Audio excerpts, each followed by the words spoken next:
Notre rôle maintenant, c'est détecter notre lumière et en profiter au maximum. Et quand on a un plaisir ou un désir, la porte s'ouvre encore plus grand. Comprenez, c'est quoi la lumière? Lumière, amour. C'est pas important qui tu es, où tu es, comment tu es. Dieu t'aime.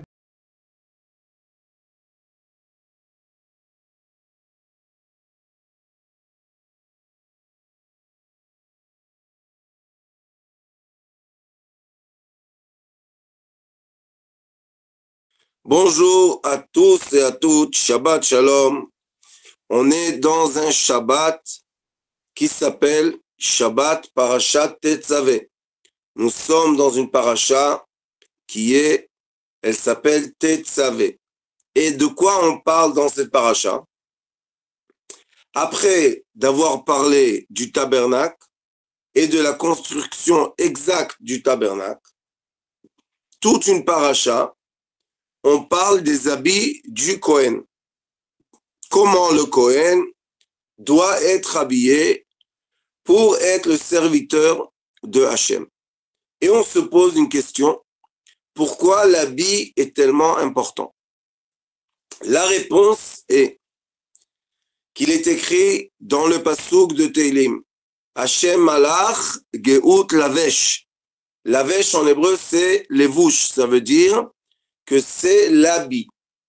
Et l'habit, c'est le champ électromagnétique qui se crée autour de la personne d'après les habits qu'elle porte.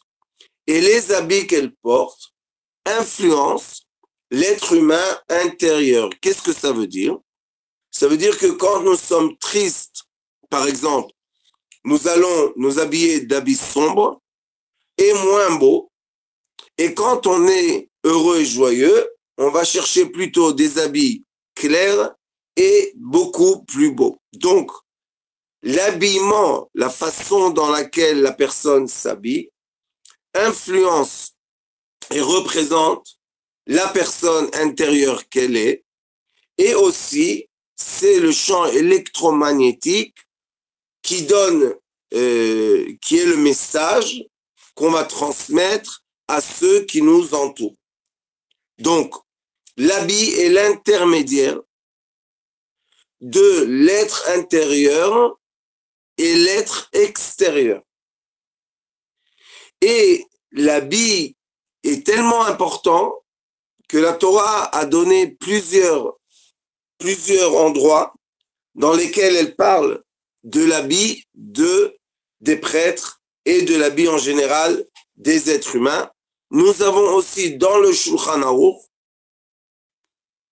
le deuxième Orach Chaim, le deuxième chapitre, il parle de Levouch Adam. Attendez, si c'est le deuxième ou le troisième, je vais le dire tout de suite. Tout de suite après la façon dans laquelle on va se lever le matin, on a Din Levishat Bgadim. Donc ça veut dire qu'on doit tout de suite, quand on se lève, se habiller, se rehabiller. Se rehabiller de quoi? Les habits de la nuit doivent être changés par les habits de la journée. Parce que sur les habits de la nuit, nous avons eu une présence négative. Et maintenant, on veut changer ce champ électromagnétique de nuit et on veut avoir un champ électromagnétique de jour, de nouveauté, de rayons de soleil, de l'amour et de la joie et de la réussite. Donc l'habit est quelque chose de très important. Mais le grand secret que la Torah nous dit est, dans cette paracha, que l'habit extérieur qui est, comme je vous ai dit, le klipat noga, qui est la paroi entre l'être intérieur et le champ électromagnétique extérieur. Ça veut dire que si nous changeons les habits ou la façon dans laquelle on s'habille, influence de façon directe le champ électromagnétique, cela veut dire le message que les gens reçoivent de nous. Et c'est pour ça que c'est tellement important. Si vous allez regarder toutes les nations du monde, vous allez voir, plus la personne est importante et plus ses habits sont chers. Et plus la personne est simple dans la hiérarchie de la société et plus ses habits sont pauvres. Est-ce que c'est important d'avoir des habits? Oui, la Torah nous dit qu'on doit être habillé comme les ministres.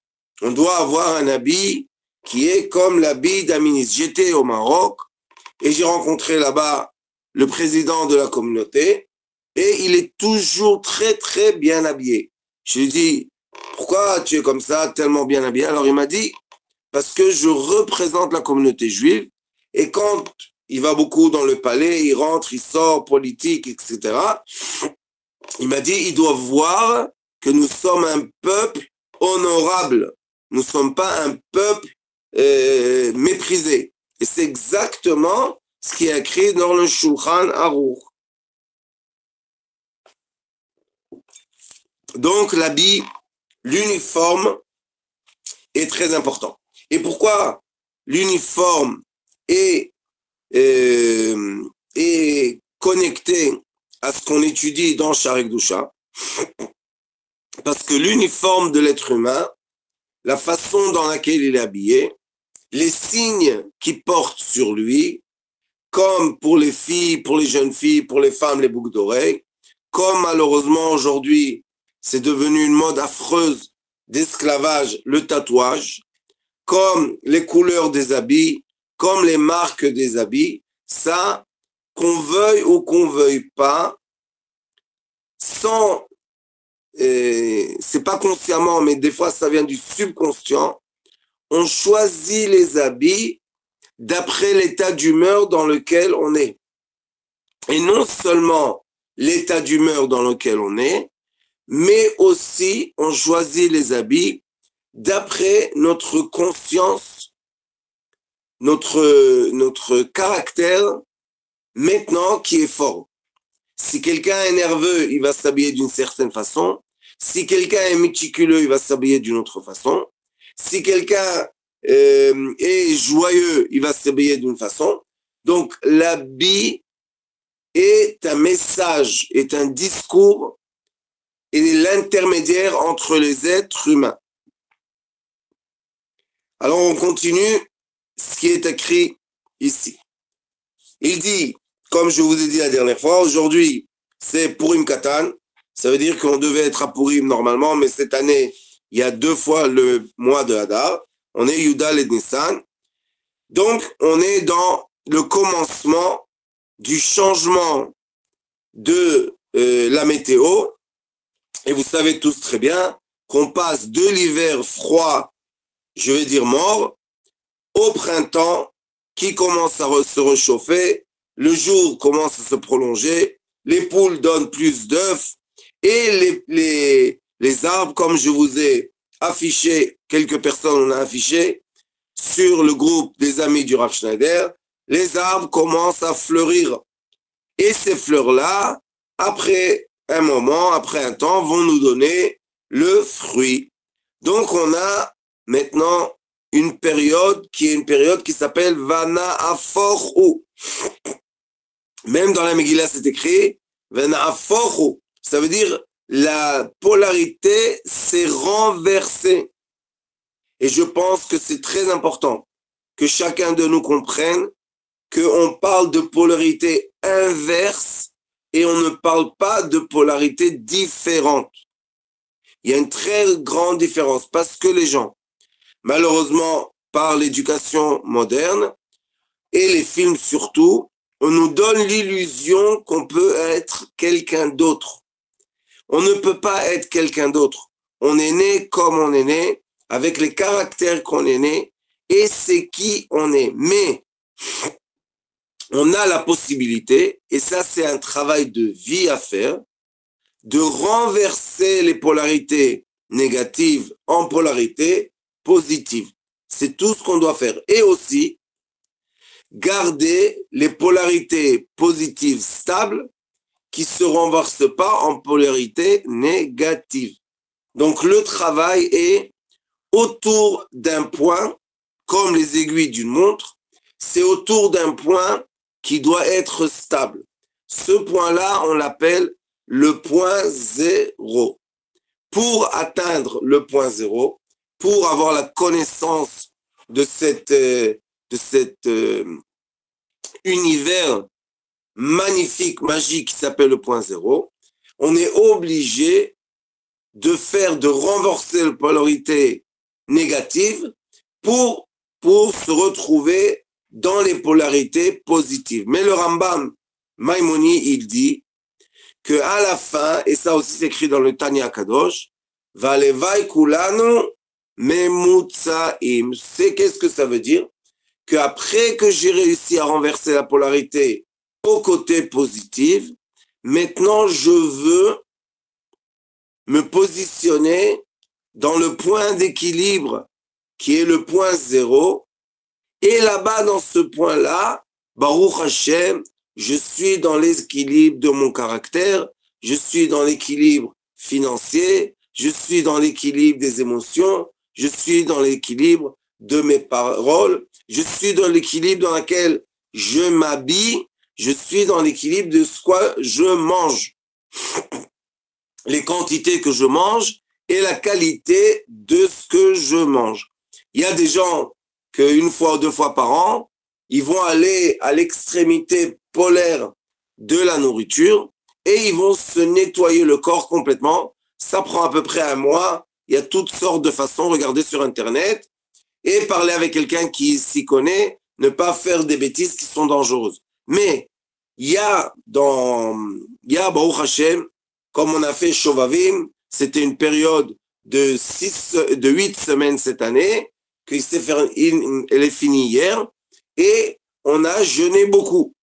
Après, on a les jeûnes de 10 jours entre Rosh Hashanah et Yom Kippour. Ça veut dire que le jeûne, le nettoyage du corps est important. Mais après, il y a les fêtes, et pendant les fêtes, oui, on doit manger.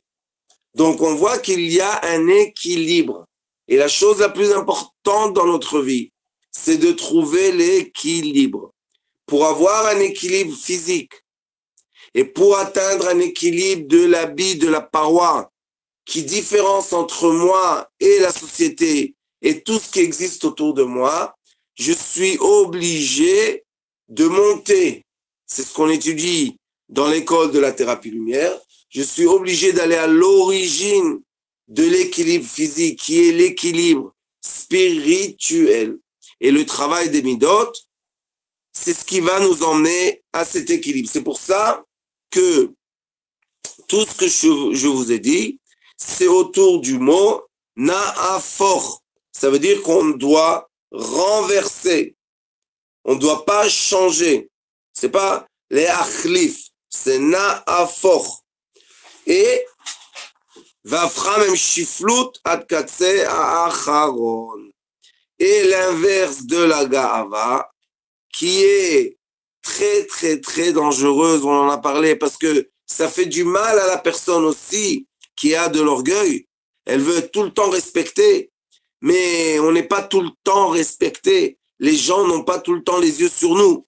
Donc, c'est une douleur de vouloir être respecté tout le temps et ne pas être respecté tout le temps.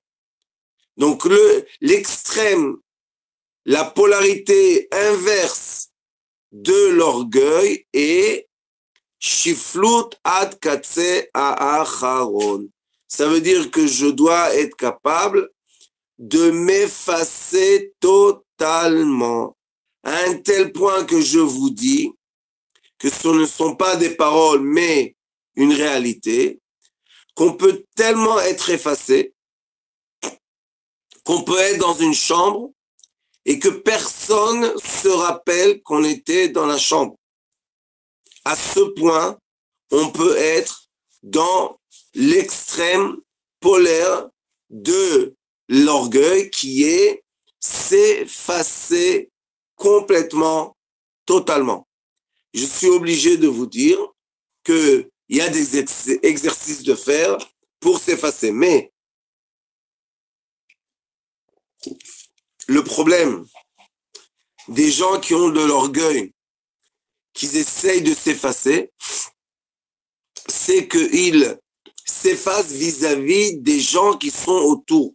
Ça veut dire que même quand ils s'effacent, leur pensée est « qu'est-ce qu'on pense de moi ?» C'est ça le problème des gens avec l'orgueil. C'est tout le temps « qu'est-ce qu'on pense de moi ?» Qu'est-ce qu'on dit de moi? Mais en vrai, pour s'effacer, écoutez ce qu'il faut faire. Nous avons deux relations constantes et intérieures. Nous avons toujours la relation entre la société qui nous entoure et nous avons la relation, si on arrive à la trouver, c'est la relation avec les cieux. Et pourquoi je dis les cieux et pas le cieux, l'unité? C'est parce que dans les cieux, nous avons aussi des forces qui sont d'un côté le côté de la miséricorde, en face la rigueur, au milieu le juste milieu, qui est les attributs qu'on veut arriver à atteindre, le juste milieu. Et au-delà de tout, quand on arrive à lever notre conscience au-delà de tout, oui, nous sommes dans l'unité totale qui s'appelle la couronne, le Keter. L'étude des sphirotes peut être l'étude de Kabbalah classique, mais l'étude de Kabbalah classique, si ça nous emmène à aucun changement de comportement, c'est pas bien. Ça déforme la personne. Donc, l'étude de Kabbalah classique doit nous emmener à la compréhension de notre comportement. On doit comprendre comment on doit se comporter. Et quand j'arrive à me référencier, avoir ma référence, avoir mon yachasiout, comment on dit yachasiout? Je suis en référence avec quoi? Est-ce que je suis tout le temps en référence avec tout ce qui m'entoure, comment on me voit, qu'est-ce qu'on pense de moi, et de quoi j'ai l'air, est-ce que je fais bien mon travail? Tout cela, c'est la référence normale qu'une personne a avec la société qui l'entoure. Mais nous avons une deuxième référence qui n'est pas moins importante, peut-être plus, c'est la référence avec l'esprit supérieur. Ça veut dire que maintenant, par exemple, je suis dans une chambre et on le fait beaucoup dans notre vie, on ne fait même pas attention, mais quand vous allez comprendre ça, vous allez faire très attention. Par exemple, je suis dans une chambre et maintenant, je pense à quelque chose, j'ai un problème et maintenant je rentre dans ma pensée à ce problème-là. Et je commence à avoir les questions-réponses dans ma tête. Et je me suis éloigné complètement, malgré que j'ai les yeux ouverts, malgré que j'ai les oreilles ouvertes, je me suis éloigné complètement de l'endroit dans lequel je suis, dans mon esprit. J'entends plus les gens, je fais plus attention à personne qui passe autour de moi à cause de... Et même des fois, les gens s'adressent à moi et je ne fais même pas attention. Je suis tellement préoccupé par cette pensée. Et tout d'un coup, quelqu'un me touche, je me dis, hey, tu dors? Hop, je me réveille. Mais j'avais les yeux ouverts, j'avais les oreilles ouvertes. Où j'étais? Mon esprit, mon cerveau. Ça, on étudie maintenant dans la 3e année de la thérapie lumière. Mon cerveau est connecté. Il a des connexions de lumière.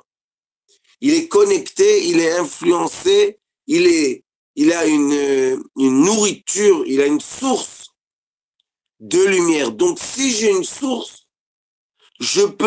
comme je peux recevoir de la source, je peux grimper dans la source. Et cette source-là est une énergie qu'on appelle invisible, qu'on appelle spirituelle. Juste pour que vous compreniez. Jusqu'à où ça va aujourd'hui, la compagnie Samsung, il y a facile 10 ans de cela, plus, peut-être 10 ans, qui a dit dans les médias qu'elle a réussi à détecter déjà 300 mots, déjà avant que la personne les dise, de quoi ça a l'air dans le champ électromagnétique. Et ils ont dit qu'ils ont déjà des appareils qui arrivent à détecter les pensées des autres. Ce n'est pas une blague. Et quand on étudie la Kabbalah, c'est simple de comprendre que le champ électromagnétique qui est là, c'est lui qui commence le discours. Et nous, on va, avec le discours qu'on a interne, on va refléter au champ électromagnétique des mots, parce qu'on a tous, la discussion qu'on a interne ou externe passe à travers notre vocabulaire. Donc, les personnes qui ont certainement vécu ce que je vous ai dit, ou bien quand on est dans le train et tout d'un coup on regarde le paysage et hop, on disparaît, on va dans un nuage, dans un film, dans une imagination que nous avons, et on n'est vraiment pas dans le train. Parce que le temps du train, 3 heures, peuvent passer très vite quand on est connecté à une pensée. Ça s'appelle le début de l'entrée dans ce royaume qui s'appelle le point zéro. Ça veut dire que maintenant, si je suis dans une chambre et je vois que l'intention n'est pas visée à moi, malgré que j'aimerais qu'elle soit seulement sur moi, mais elle n'est pas seulement sur moi, et je suis quelqu'un d'orgueilleux qui a besoin de l'intention des gens, je peux commencer à m'énerver et à me comporter d'une telle façon que les gens seront obligés de me donner de l'intention. Vous connaissez très bien ça chez les adolescents ou chez les enfants. Mais on peut d'un autre côté comprendre que nous sommes en société. Dans une chambre, il y a plusieurs personnes et l'intention passe d'une personne à l'autre. Donc, qu'est-ce que je peux faire? Sachez que les gens orgueilleux ou les gens qui ont besoin d'intention, c'est vraiment une torture. C'est une torture pour eux d'être dans un endroit que pas toute, je précise, toute l'attention est vers eux. C'est vraiment une torture. Donc, qu'est-ce qu'ils vont faire? Ils vont créer des disputes. Ils vont créer des discours inutiles. On n'a pas besoin de ces discours maintenant, mais ils vont les créer. Pourquoi tout ça? Pour être au milieu de la discussion, être le centre de cette rencontre entre les êtres humains. Mais ça fait du mal. Ça fait du mal à ceux qui nous entourent et ça nous fait du mal à nous aussi. Parce qu'après que les gens s'en vont, les paroles sont pas tellement bonnes sur nous. Et après, on ne comprend pas pourquoi. Je vous dis, la raison est que l'énergie de l'intention, c'est comme une baguette magique d'une fée. Ça doit toucher la tête de tout le monde. Tout le monde veut un peu ou plus d'intention. Sauf que si on est acteur, ou bien si on est sur une scène, ou bien si on va donner un discours quelque part, oui, les gens doivent être attentionnés. Mais même quand on donne un discours, par exemple dans une classe, dans une école, dans une synagogue, je ne sais pas où, pas tout le monde réussit à être attentionné. C'est pour ça que un des talents des orateurs est d'arriver à attraper, à attirer l'intention de tous ceux qui sont dans la chambre et qui entendent ce qu'il dit. Ça, c'est le orateur doué. Les gens sont magnétisés au centre de la chambre. Et il y a des orateurs qui sont moins doués, mais qui sont très, très intelligents. Et ils vont avoir un autre mécanisme pour attirer l'intention des autres. Mais si nous sommes maintenant dans l'audience, on n'est pas maintenant le orateur, on a fini notre discours, maintenant on doit s'asseoir par politesse et entendre un autre narrateur. Mais ça nous intéresse pas du tout ce qu'il dit. Même ça nous ennuie. Si on commence à s'ennuyer, on va commencer à chercher de l'attention autour de nous et on va déranger le narrateur qui est sur scène. Mais n'oubliez pas que quand nous, on était sur scène, on ne voulait pas que quelqu'un nous dérange. Donc maintenant, on doit faire un travail interne pour nous-mêmes trouver notre point relatif qui va nous laisser dans le silence et dans le calme sans souffrir. C'est comme on dit à un enfant, reste assis dans un avion, ne bouge pas, on le ferme avec la ceinture, et cet enfant-là n'a rien à faire, il s'ennuie, il va exploser le pauvre, et c'est normal. Il va devoir aller aux toilettes, il va avoir soif, il va pleurer, Mais si, regardez aujourd'hui dans les avions, on lui met une tablette en face de ses yeux, et on lui dit, imagine, regarde le film, on a du silence. Avant les tablettes, on lui disait, lis un livre, il avait du silence. Après, on lui a dit, écoute de la musique, il avait du silence. Aujourd'hui, on lui met devant le tablette. Le problème du tablette, c'est que malheureusement, nous les parents, on ne voit pas quels sont les messages qui sont introduits maintenant dans le cerveau de nos enfants.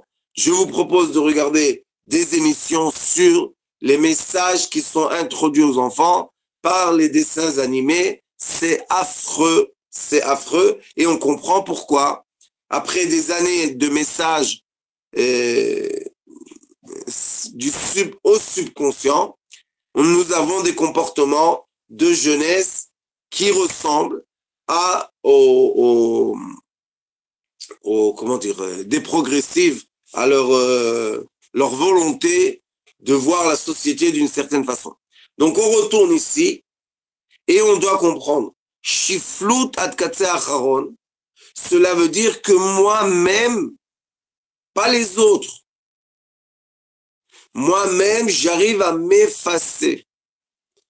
L'homme de l'orgueil, c'est pas que les autres lui ont donné de l'orgueil. On peut pas donner de l'orgueil à quelqu'un. On peut donner du respect à quelqu'un. Mais l'orgueil est quelque chose d'intérieur.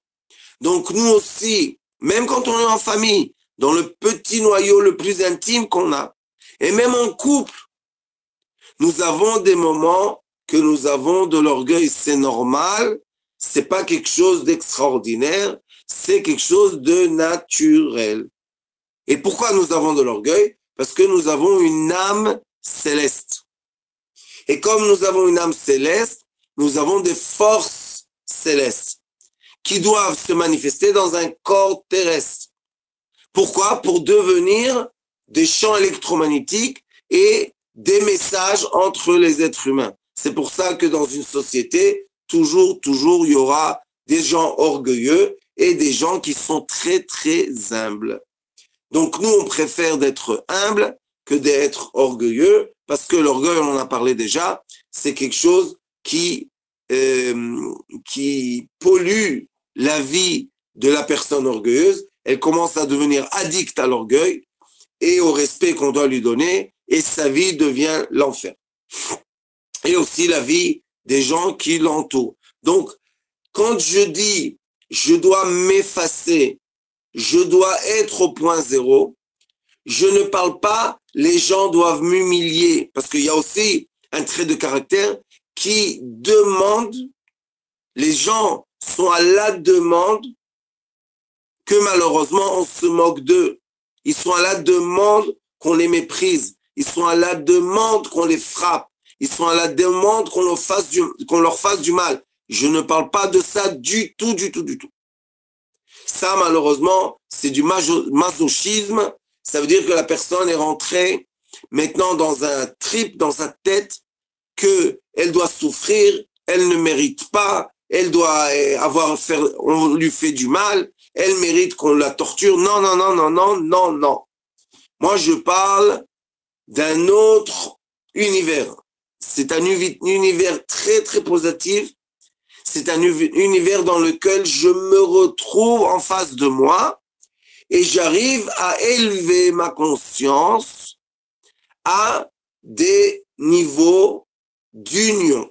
Le Zohar HaKadosh dit que le travail d'une personne pieuse est de unir, ça s'appelle Achdut, unir les lettres célestes qui représentent les noms célestes. Ça veut dire qu'on doit, dans notre tête, je parle d'homme, on doit tout le temps unir les lettres célestes. Qu'est-ce que vont faire les femmes? Elles vont dire, par exemple, Shema Israël, Hashem Elokeinu, Hashem Echad. Echad, on doit voir les lettres. Aleph, Chet, Dalet. On doit voir les lettres. Et quand on commence, comme j'ai expliqué dans les cours du Baal Shem Tov de la prière en français, quand on commence à se concentrer sur l'union des lettres, sachez qu'on passe vraiment de fréquence. On passe d'atmosphère. On n'est plus dans la chambre avec les autres. Notre corps physique y est. Mais même notre corps physique peut arriver à un degré que les êtres humains ne ressentent plus notre présence. On dérange plus les gens qui sont autour de nous. On ne crée plus de fréquences qui s'appellent parasites. Je ne sais pas si vous vous rappelez, mais il y avait une époque qu'il y avait des radios. Et la radio, l'antenne captait toutes sortes de champs électromagnétiques. Et des fois, on entendait dans la radio gzz, gzz, gzz. Ça, c'était des parasites. Ça veut dire que l'antenne captait quelque chose, mais c'est pas la chose qu'elle doit capter maintenant. Ou bien ce sont des sons qui viennent perturber l'onde dans la fréquence à laquelle on doit capter, qui est notre chaîne de radio. Donc, on a la même chose dans notre cerveau.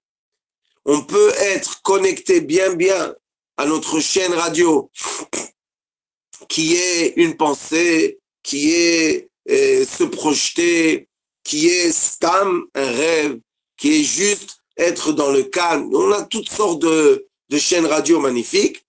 Et tant qu'on est dans la chaîne radio, on n'est pas dans le physique, sachez qu'on est dans ce qu'on appelle Shiflut Adakatse Acharon. Ça veut dire que maintenant, il y a même des méditations qu'on ressent plus le corps du tout. Mais on est dans la chambre. Donc, on peut arriver à ça. C'est des exercices qui sont pas tellement difficiles, mais ceux qui arrivent à exercer le point zéro, le bonheur du point zéro est que tu le prends avec toi partout. Ça veut dire où tu es, quand tu es, dans l'endroit que tu es, tu peux vraiment t'effacer. Et les gens qui sont dans des missions un peu bizarres sont obligés d'avoir la capacité de s'effacer, sinon ils créent autour d'eux trop de bruit et la mission va échouer malheureusement. Donc, savoir s'effacer, c'est exactement l'inverse de l'orgueil. Mais, quand on est en mission très importante, n'oubliez pas que nous avons un rôle. C'est pour ça que nous avons un peu d'orgueil, ou un peu beaucoup des fois, parce qu'on sait que le rôle qu'on est en train de jouer dans cette mission va influencer boule de neige des choses très très grandes des fois. Donc, j'ai une certaine orgueil, mais les gens qu'on entraîne pour des missions, on les entraîne à être capables de complètement s'effacer et être concentrés complètement dans la mission et non pas vouloir chercher tout le temps la récompense. Et sachez, malheureusement, j'ai eu l'expérience avec certaines personnes qui ont ce problème d'orgueil. Sachez qu'ils vont faire les missions très bien. Ils vont construire très très bien. Mais tout le temps qu'ils construisent, on est obligé de les nourrir d'orgueil. tuer. Le jour, écoutez bien ce que je vous dis parce qu'il faut faire très attention à ça. Le jour d'une personne dévouée, que cette personne dévouée fait une mission très bien, je vous dis de quelque chose très bien. Le jour qu'elle n'est plus au centre, le problème de ces personnes-là, c'est qu'ils vont pas laisser la place. Ils vont pas donner à l'autre la place d'être à leur place. Non, ils vont détruire avant qu'ils vont partir. C'est ça le problème. Le problème, c'est que c'est très très bien. Tu as construit, oui. Je t'ai payé, oui. Tu as reçu du respect, oui. Oui, mais maintenant, c'est fini. Tu dois laisser ta place à quelqu'un d'autre. Avant qu'ils laissent leur place, et même après, ils sont dans un cheminement, ils sont dans une route, malheureusement, qui détruisent. Quand je vous dis détruire, ils sont capables de détruire jusqu'à la dernière brique qu'ils ont mis dans le mur. Alors ces gens-là, malgré qu'on pense qu'ils sont très efficaces, on ne voit pas le long terme, on ne voit pas le futur dans lequel si on ne va pas les laisser dans l'organisme, mais des fois ils ont fini leur mission, donc au lieu d'être utiles et efficaces, ils deviennent du poids, on doit leur payer pour rien, et c'est un problème très très difficile parce qu'il faut accepter la destruction de tout ce qu'ils ont fait. Donc on a perdu énormément de temps et on a perdu énormément d'énergie et c'est très très désagréable de travailler avec des gens qui ont de l'orgueil. Mais d'un autre côté, on sait très très bien qu'on doit récompenser les gens qui font un travail difficile. Donc la récompense doit se manifester dans le paiement. On doit leur donner le salaire qu'ils méritent. On ne peut pas leur donner trop d'importance. Et sachez que dans les grandes entreprises en Israël, au moins ce que je connais, c'est que ils changent tous les 4 ans, comme les mairies, comme dans les présidents, ils changent la tête. Ils changent le CEO, je sais pas comment dire en français, mais c'est le chef de l'entreprise, pas le propriétaire. Je parle d'un chef d'entreprise. Tous les 4 ans, ils changent les chefs d'entreprise. Pourquoi? Parce qu'à un certain moment, le chef de l'entreprise a emmené l'entreprise à un certain niveau de développement et on voit, écoutez bien ce que je vous dis parce que j'étais là-bas, quand on étudie le changement positif de l'entreprise, on voit qu'à un certain degré, que c'est la capacité du chef d'entreprise, ça se bloque, ça bouge plus. Ça veut dire, oui, il y a des entrées, mais on voit qu'il n'y a plus de croissance. Là, on commence à interroger et vérifier et on voit que les gens qui travaillent dans l'entreprise ou les gens qui travaillent avec l'entreprise commencent à dire que le chef d'entreprise dérange l'entreprise à se développer. Mais comment c'est possible de le dire quand on a un chef d'entreprise présent qui a donné la croissance de, par exemple, 15% de l'entreprise? C'est énorme, c'est énorme. Donc, il a fait un travail énorme. Mais maintenant, ça s'est bloqué. Et vous savez qu'une entreprise, c'est une machine. C'est l'industrie. Mais ça peut être le high-tech, ça peut être le téléphone, mais c'est une industrie. On est obligé de rentrer de l'argent pour sortir de l'argent. C'est comme ça. Donc, si lui, il bloque les entrées, parce qu'il ne peut plus, il n'a plus la capacité d'aller au prochain degré. Alors, on fait plusieurs choses. Ou bien on l'envoie dans des séminaires qui rencontrent des gens de prochain degré, qu'il essaye à adapter des nouveaux modes et techniques de travail, il essaye d'élever l'entreprise, mais il n'arrive pas. Et sachez, je vais vous dire une chose vraie, qui est le résultat d'études d'énormément d'années.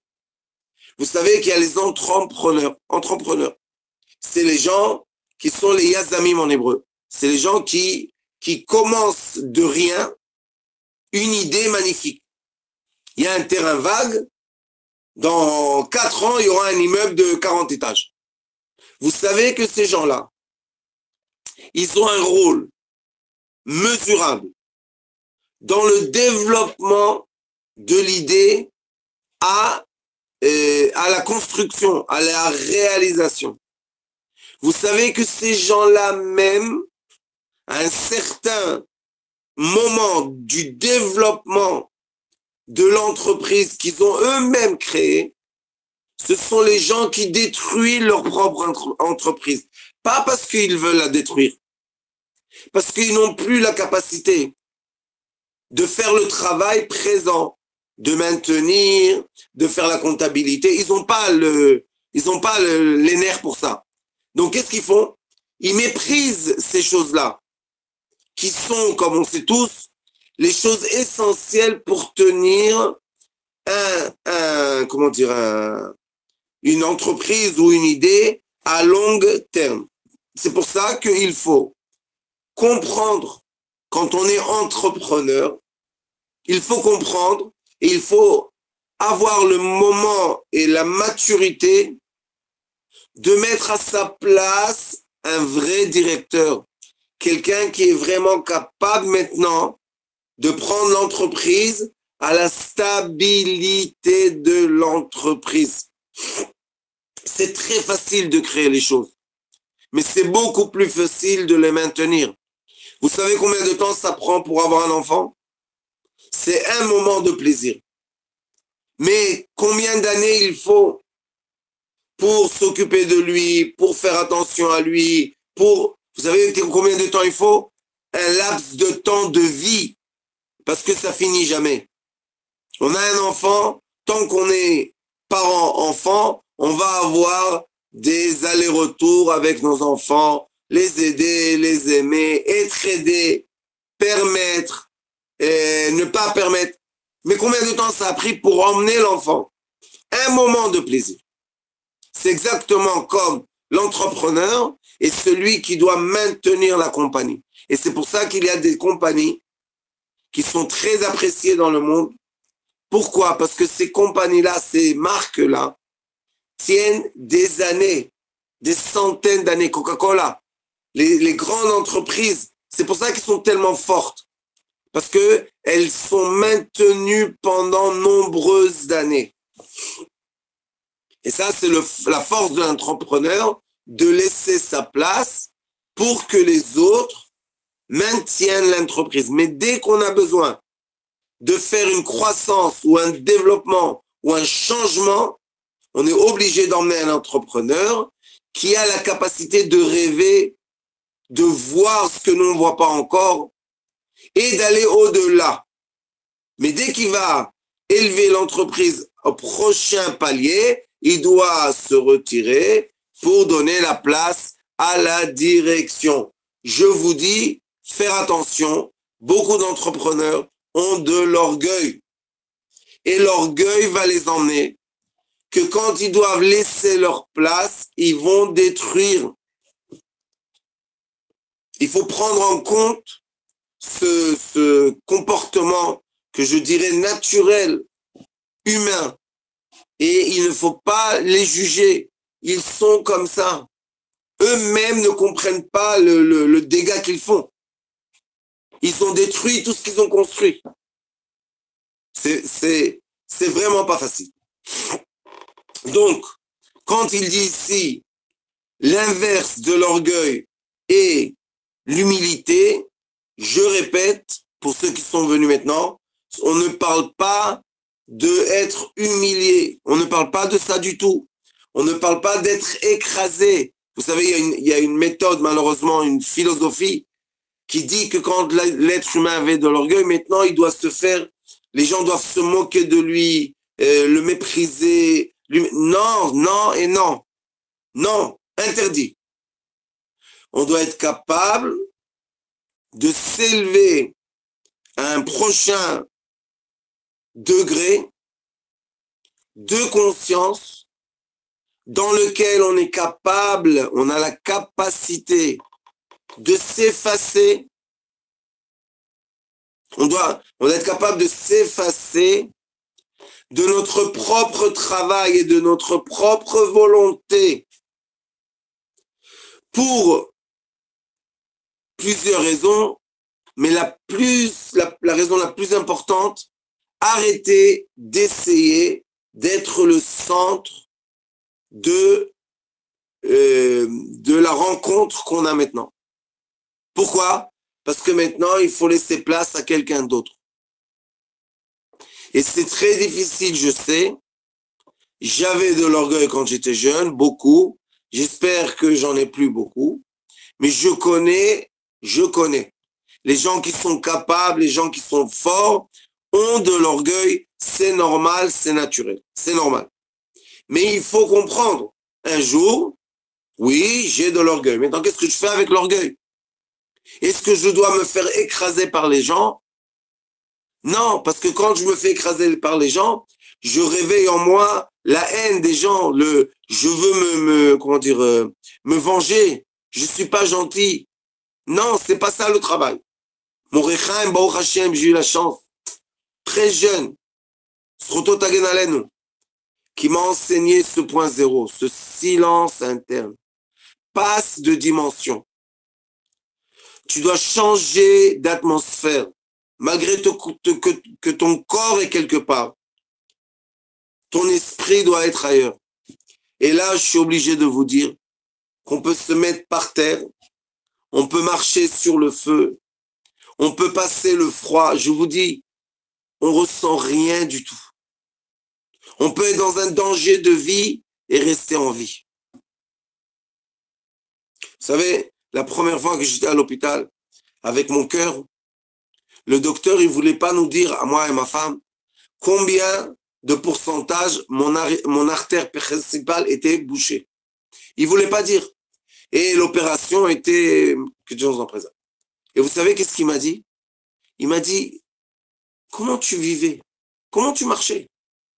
Après 2 ans, tu avais 97% de l'artère bouchée. Comment tu bougeais? Je lui dis, j'étais dans le point zéro. Il m'a regardé comme ça, il m'a dit, c'est quoi ce point zéro? Je lui dis, tu es capable d'être le minimum possible et vivre. Et c'est comme ça qu'on peut passer le feu, le froid. C'est comme ça que si, malheureusement, on a des gens qui nous font du mal, c'est comme Moshe Rabbeinu, vous savez, Vaïsh Moshe aya anav mikol adam asher pnei adama. Mais cet être, Moshe Rabbeinu, était le plus humble des êtres. Mais il était le plus haut. Il faisait 5 mètres de haut. C'est un homme haut. Il était beau. Il est écrit que son visage rayonnait. Alors comment humble? Parce que Moshe Rabbeinu a été dans le mont Sinaï au début, quand il a vu le buisson, je ne me rappelle plus comment vous pensez, ardent. Quand il était là, il a eu la connaissance de la présence divine.